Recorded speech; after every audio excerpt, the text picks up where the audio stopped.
안녕하세요. 한국다양성연구소의 온라인 다양성 훈련에 오신 여러분들 환영합니다. 오늘은 우리 교육 이야기 나눠보도록 할 건데요. 류한희 선생님, 술다 네. 모시고 이야기 나누도록 하겠습니다. 네. 먼저 소개 부탁드립니다. 네, 안녕하세요. 술다라고 소개를 받은 류한희이고요.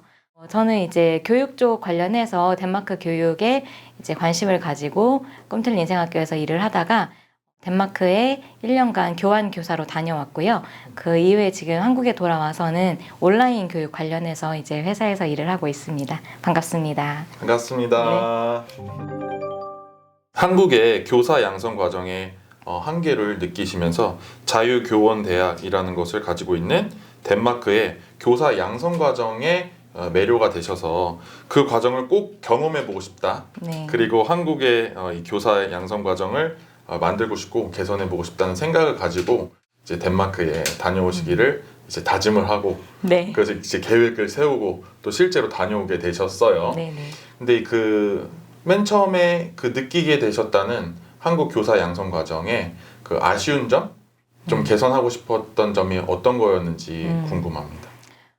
교직 기술을 저는 이제 실제로 받으면서 들었던 생각이 대학생의 시선으로 혹은 그 연령대의 어른의 시선으로 우리는 교육을 배우고 졸업을 한다는 생각이 드는 거예요.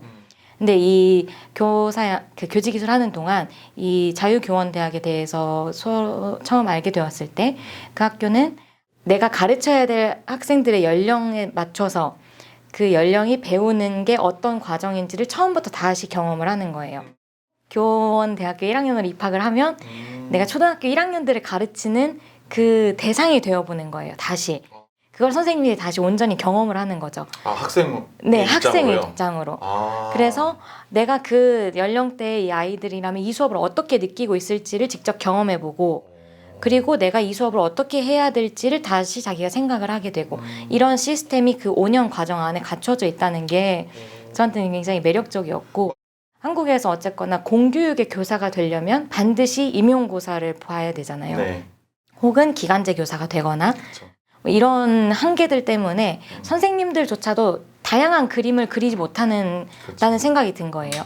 한국에서 교사가 될 마음을 먹은 사람들은 다른 다양한 경험을 할 기회가 없다. 없죠. 그 사람들이 교사가 되기 전에 사회를 경험할 수 있는 어떠한 기회도 없고 아주 몰입해서 몇 년을 쏟아부어서 30 남짓 돼서 교사가 되는 친구들도 정말 많고 네. 그런 과정을 겪다 보니 선생님들이 막상 학교에 가게 됐을 때 현장에서 이 친구들이랑 다시 어떻게 소통해야 될지 사실 선생님들은 공부를 잘했어요. 잘했죠. 그러니까 사실 공부를 잘 못하는 친구들 혹은 흥미가 없는 친구들을 저 이해 못 받았어요. 네. 사실 그게 정말 쉽지 않은 과정이더라고요. 그래서 선생님들도 학교가 어렵고 학생들도 그런 선생님을 만나야 되는 학교 공간이 어렵고 이런 악순환의 굴레들이 한국의 이런 교원 양성 과정 안에서 이루어지고 있는 게 아닐까. 그리고 그럼 대안학교는? 이라고 또 질문을 던졌을 때 또 대안학교는 너무 준비되지 않은 사람들이 마음만 가지고 선생님이 되는 경우들이 너무 많으신 거예요.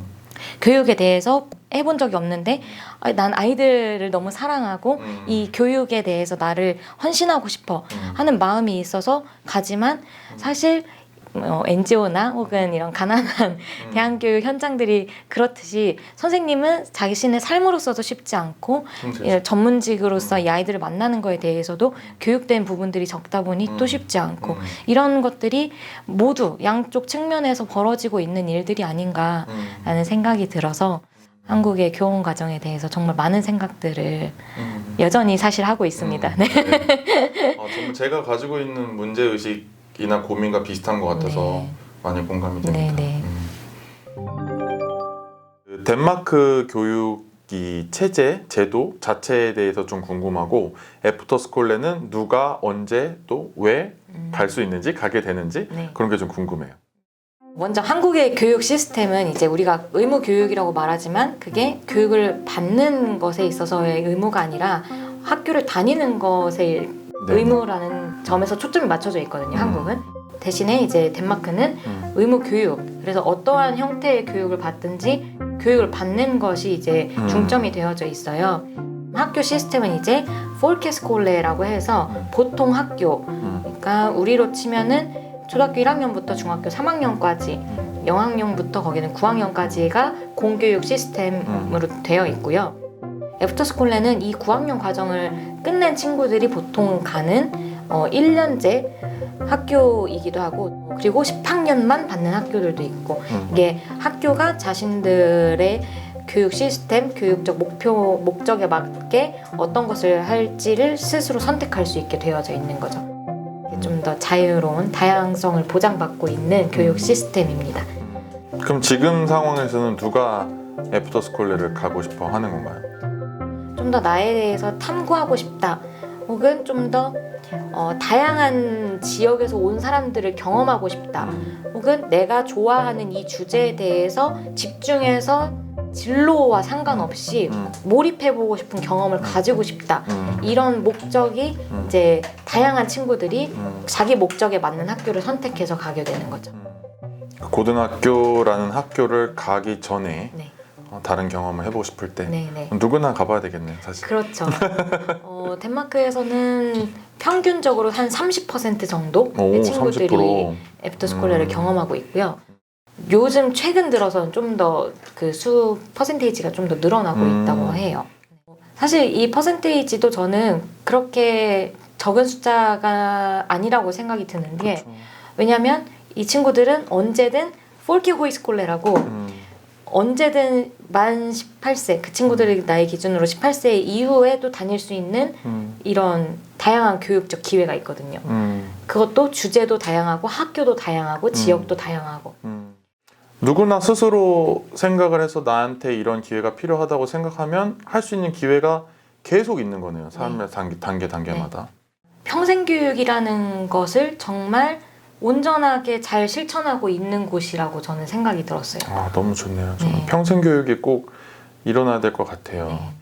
지금 뭐 세대 격차도 굉장히 많잖아요. 그래서 세대 간에 서로 이해할 수 있도록, 또 옛날에 학교를 졸업하신 분들도 이런 디지털 매체든 다양한 것을 이해할 수 있도록, 또 예전에 뭐 잘못 배웠던 좀 개념들, 왜곡된 개념들, 노동에 대해서, 정치에 대해서, 이런 것도 저는 다시 배울 기회를 노년 세대한테 제공해야 된다고 생각하거든요.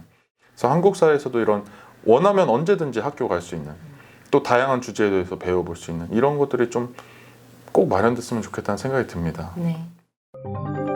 영상 재밌게 보셨다면 좋아요, 구독하기, 알림 설정 부탁드립니다.